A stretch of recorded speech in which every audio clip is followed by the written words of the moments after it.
Приветствую всех. Я бы хотел продолжить тему. Welcome everyone, and I want to pick up where Sarkis has left earlier today. We'll discuss internet legislation and IT legislation, recent legislation, the practice of its implementation, and the draft legislation that is currently sitting in the State Duma. And maybe together with you we can think which steps can the internet business or community or industry take in order to respond to this legislative turmoil. The government has always been interested in people's communications, also online. Already in the early 2000s, SORM 2 was introduced, but our top management, the top management of the country, has always insisted that no stupid blockings or prohibitions should exist, that the industry should be self-regulating, which has already been a success factor in its development earlier, so the government should not really mess with the internet. But several days after those statements from the top officials of the country, the network community learned about new draft legislation that presumed out-of-court blocking of online information already in July 2012. This draft law was passed through the State Duma, although the society protested, the industry protested, but this Yandex and Google and Rayek and others protested. They all suggested amendments to this draft law, but this draft law, the very first one, was sped through the State Duma, and on the 1st of August 2012, the first register of websites that enabled out-of-court blocking of internet resources came into effect. But before this law was adopted, already we were saying that there was a slit. It was the first provision to keep the door open. It's like putting your a leg through the door, and after that the copyright owners will do their best to make sure they can block any internet resource at their whim, which actually happened in summer last year. There was massive support from the state television.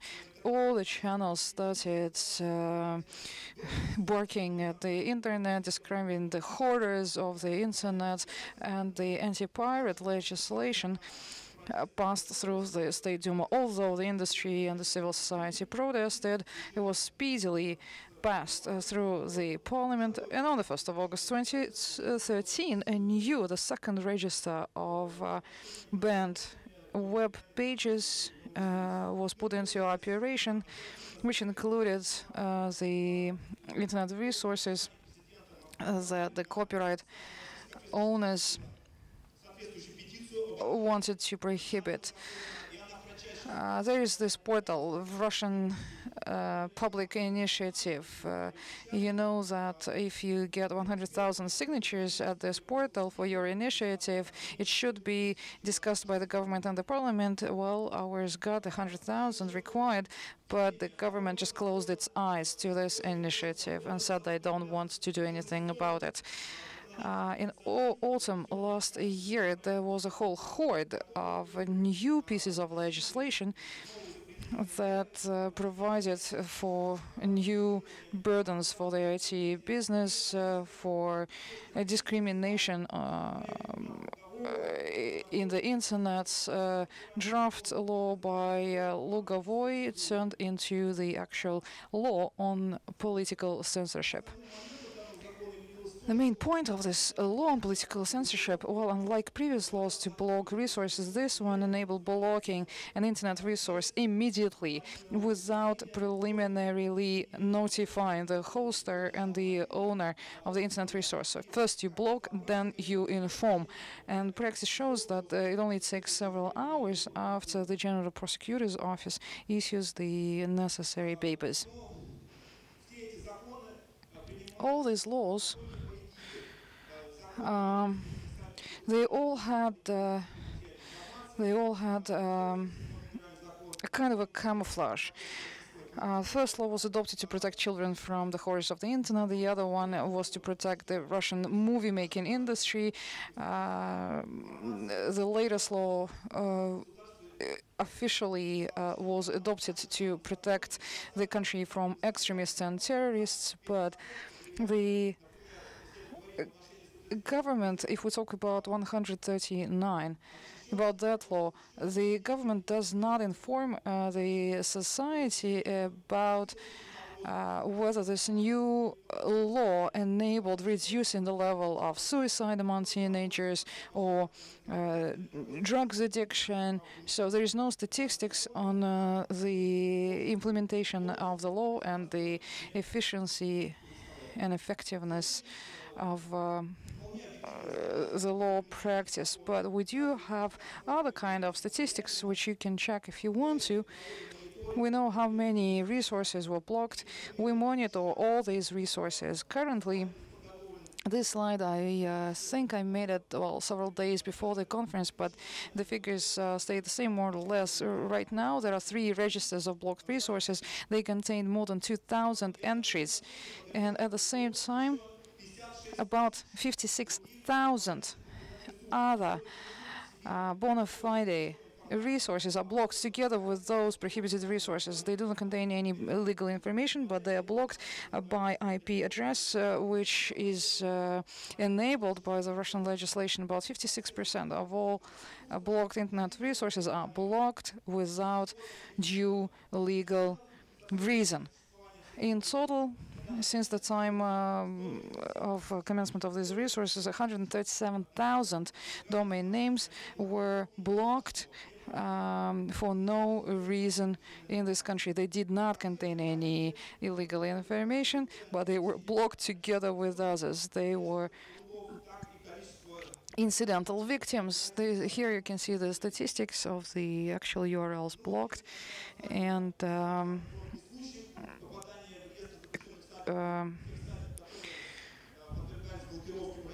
other victims. On several occasions, the IP address of Google was entered onto this register. Its services were blocked. Also, WordPress.com, because of 2 blogs, were entered onto the register, and that's why several dozens of thousands of blogs were blocked in Russia. Several pages of Wikipedia are permanently on the banned websites register. It's interesting that even such companies as Kaspersky Labs were blocked, because although we know that these companies are really loyal to censorship in Russia, to the policies of the government, and they are not against of certain information being blocked, but even those loyal companies were blocked. Regressive lawmaking is regressing even further. Currently, there are about 20 draft laws in the parliament that aim at introducing new restrictions on the operation of IT businesses. Well, this slide is slightly outdated. I know that not 2, but already 4 laws were adopted since autumn last year. 2 more laws. Law 97 on the bloggers, or as it is officially known, on communication of citizens online, and another law on restricting internet payments. Draft laws that did not pass, either they were too notorious even for the initiator, and the initiator revokes them, or other draft laws that were not adopted duplicated the ones that have been already adopted. There will be another law coming into effect on the 1st of August. The anti-piracy law passed through the first reading. It extends the criteria of banned information. So it used to be movies and films, but now all copyright property will be subject to this law. And then there is also another law on disseminating inaccurate information about banks. We have about 20 of draft laws to more or less the same effect. I tried to classify them here according to categories. Well, one category is introducing penalties for placing or non-placement of certain information. Then there is another category of draft laws to control communications of citizens. Then there's another category restricting the activity of online media. And most of these draft laws introduce new categories of banned information. In total, you will see more types of new prohibitions than there are laws, because in one law there may be several types of penalties, fines, etc., etc. Then there are regulations, other regulations, bylaws that regulate the internet's environment. Roskomnadzor produced a report of several thousand pages. Really, it is truly notorious. In particular, they're saying that they want to make sure that children do not view any nakedness in masterpieces, in the pieces of art, in art. There is a similar regulation of the Ministry of Culture. There is an agreement between Roskomnadzor and the anti-drugs service. An internet resource is banned even if it doesn't contain any illegal information, but it publishes URLs and domain names and an IP address where illegal content is stored. We publish public monitoring of banned resources. We keep that list, we publish it, we make it public, and it means that even that resource is illegal because we are posting links to the banned resources. So far, no sanctions have applied to us, but you never know. There is another case when the Ministry of Education and Science prepared draft regulation of the government. One of the items of this regulation is surveillance over educators and students, not only in schools, not only inside the education network, but online in general. Well, this draft regulation was presented at regulation.gov.ru. It's a portal for public discussions. We publicized this case as much as we could. We informed everybody we could about this draft regulation. We asked the users to share their opinion. And of course, our users were dead against it because you cannot really trace all the internet users. And now this draft regulation was modified, and it no longer speaks of surveillance over teachers and students. Public hearings didn't lead to much in this country, but once in a while we can push through with our agenda. So that time we won. There aren't many cases like this, and that's why we're especially proud of this. On this slide, I'm listing what each of you can do as a citizen, or what we can do together as a society. We need to understand how access to information is provided. We must use encryption methods and tools. If you are an owner of an internet resource, and if you believe that your website is blocked illegally, unlawfully, then we recommend that you go to court, and we will be ready to provide you with legal and information support. We have Sarkis, you know him, so he is ready to be your legal advisor.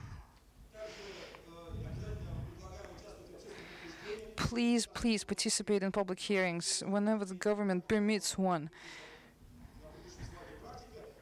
Sometimes, once in the blue moon,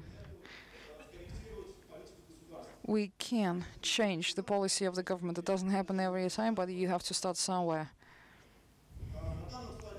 On this slide, you will find our key proposals, what IT business can do in this context. You have to understand that politics is not part of our life. It has already set its foot in our home, in the internet, and we cannot stay indifferent. We should educate clients and users. We should inform them enlighten them, if you will. I'll just share an example from my personal experience. I tried to enter a banned resource like grani.ru. My provider shows me a page stating that this resource is prohibited by the government, but if you do not agree with censorship, please follow this link where you can find the information about how you can bypass the censorship, the blocking. So such legal activity of an operator is not illegal. It is legal, and I know that 5 or 7 operators are already using such messages.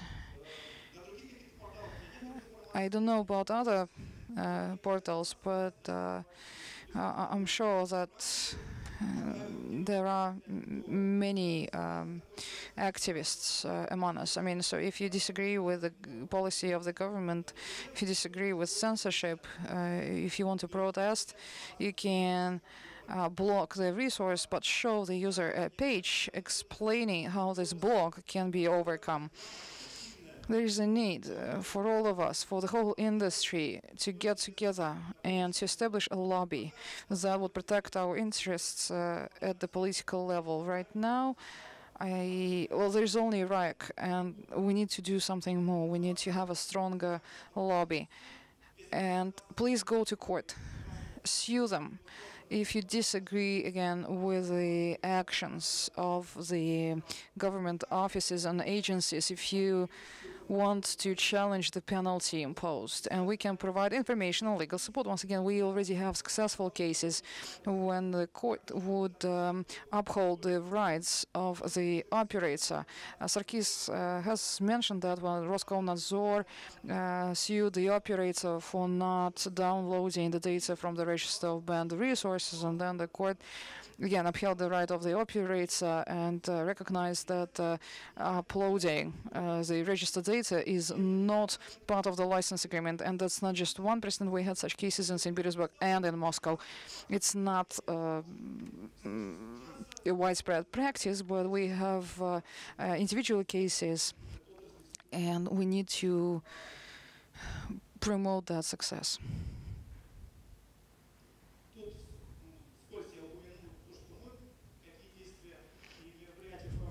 This is what we do. That's our activity. We monitor the legislative database, including draft legislation. We set up Roskomnadzor, which is a platform for public discussions. The experts and anyone can participate in discussing the most notorious draft laws.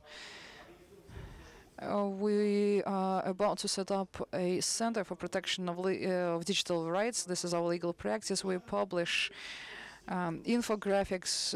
We have interactive infographics. We provide the tools to re-establish access to the information, and we also participate in different activism events to protect the freedom of speech and information in the internet. Although the overall context is pretty sad, and the government does everything to over-regulate the internet, I'm sure that the internet will not go anywhere and will stay in Russia, but let's make sure that the internet doesn't turn into a zombie box. Questions?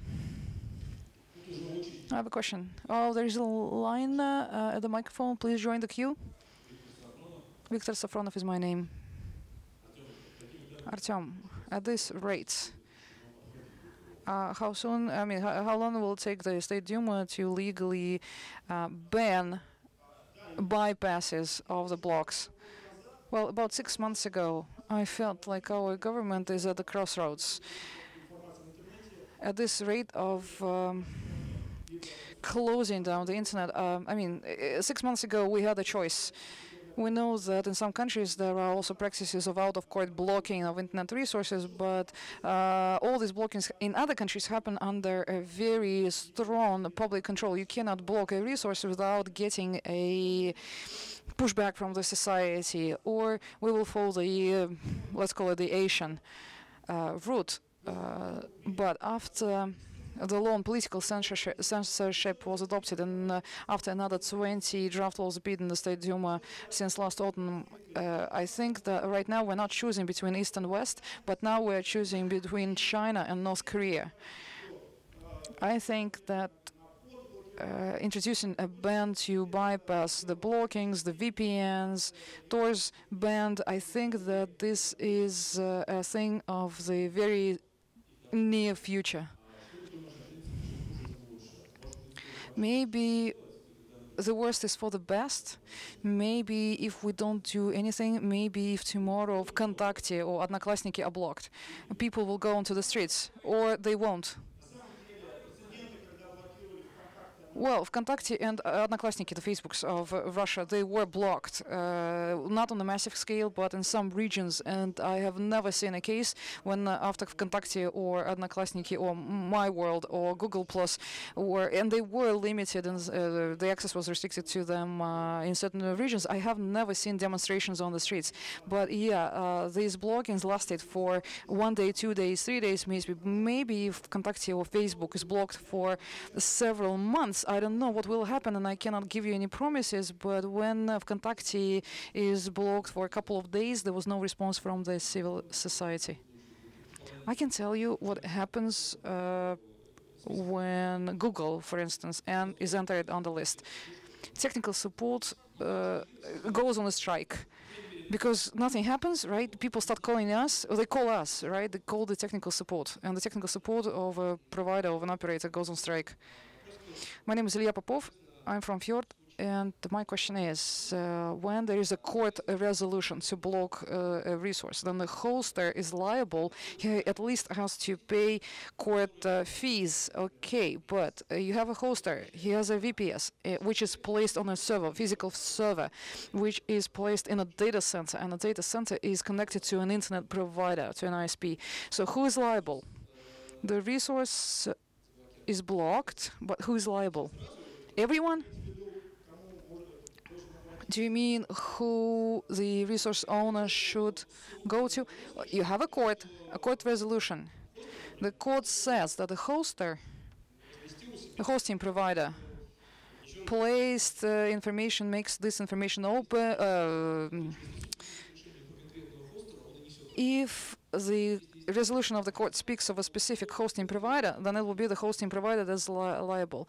If it's the first in line, well, whoever is easier to reach for our law enforcement agencies, he will be held liable. I mean, all these laws today are manually managed, really, and if you want to put pressure on an internet resource, all those laws immediately become very effective, and a lot of pressure is put on everyone. I don't think that we can expect mass-scale blocking of internet resources, even if we have more and more of those laws, but there are more, how shall I put it, there are more guillotines now, there are more penalties, there are more ways now to cut a whole country from the internet. So, but right now, the biggest risk is with the hosting provider, right? The data center. But data center, does it have any risks? I cannot give you the answer. I know of cases when a supervisor went to court and sued the telecom operator because one website contained wrong kind of information. It was the operator, not the owner of the resource, but the operator that was sued. I know that hosting providers were also charged, but ISPs probably not. I don't have that information.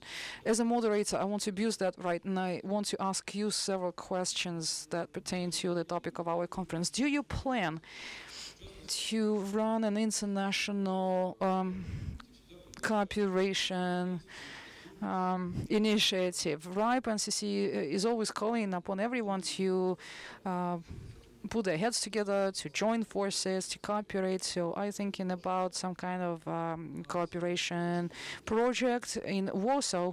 There was a working group meeting on cooperation, and we heard two wonderful presentations, one on how to bypass blockings in the countries of the Arab world, because there First, they find out what is blocked, because you can't really find out even what is blocked, and then they help you bypass them. And then there was a presentation, if I'm not mistaken, from the MIT. MIT offers new interesting protocols to bypass blocking. So your international cooperation, any plans for it? Are you ready now to cooperate with the RIPE NCC or with the community? Well, international cooperation. We know that there are other organizations like the EFF, Electronic Frontiers Fund, for instance, or Access. We have some initial contacts, but we don't have very close cooperation with the international colleagues. But of course, we would love to have more international cooperation to protect, to defend common interests on the global scale. And if I mean, maybe it's just that we don't know who we should talk to. So if you know who you are, please address us, and then we'll see how we can make this world a better place. 2 more questions. Okay, I suggest that we turn to a more constructive mode of discussion. I agree with Artem that there are many problems. I really agree. I'm not faking it or anything. I know that Russian legislation is rather prohibitive. What is your question? The Russian legislation is not only prohibitive, but all these prohibitions are non-systemic. It is disbalanced. It doesn't contain many development measures. What is your question, please? Could you please, you could have made a presentation here, Sonia. I'm getting to the gist of my question. So maybe you can make a presentation at our next conference if you cannot get to the essence of. Okay, a short question then. What are there any progressive provisions in the Russian legislation? Is there hope? Do you see hope? Well, wonderful. There was this draft law that we prepared together with the Communist Party of the Russian Federation. It's the draft law to eliminate Law 118, to terminate it, to invalidate it. Speaking about the positive agenda, together with the communists last week, we introduced 2 more draft laws to the parliament. One of them is on returning the Soviet cultural heritage into the public domain. So everything that was produced in the Soviet times and that is of cultural heritage value, it must be returned into the public domain. And another thing, the copyright that was produced through the financing of the government during the Soviet time. We want this also, the time frame to be reduced. Do you know about the presidential draft law, which has already passed through the first reading, which enables the citizens and the public organizations to have an impact on the government? Well, wonderful if it works. Exactly. I mean, just a public hearing that you mentioned, I do not see any meaning in that. Okay, next time, please make a presentation on the positive legislation. At the Duma, we discussed that yesterday. This draft law will work, and I'll explain when it works. If we work actively and if we use the working groups. No, wait. He was talking about public hearings. What is the difference? Well, Alexander, I think, what Sophia says is actually important. Right now, the government is trying to introduce tools of electronic democracy. There is the Russian Public Initiative, the petitions portals, but these things exist, but they do not work. There is no legal outcome of all the public hearings. All these public hearings, they exist pro forma, they exist for the sake of themselves, but their results have no impact. But if there is a new draft law that makes the outcomes of these public hearings a useful instrument, something that that has an effect, and I will only welcome that.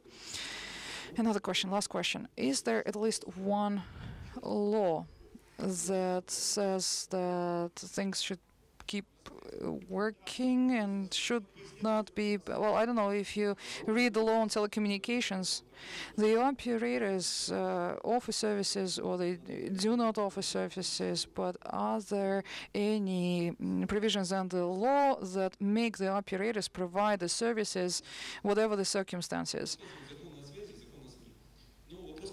The law on telecom, the law on mass media, read those.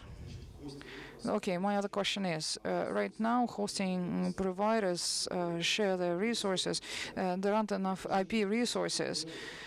Can you please ask RIPE to provide more IP addresses? Implement IPv6, that's what RIPE will tell you. It's the standard answer. And the very, very last question, and the shortest one possible. Yes, I have a tiny question. Have you tried to cooperate with the government? Yes, we tried. We tried to talk to supervisors. We are in direct contact with some of them. But in fact, we talked to your ordinary bureaucrats, and they are bureaucrats. They say that they act on instructions, they are government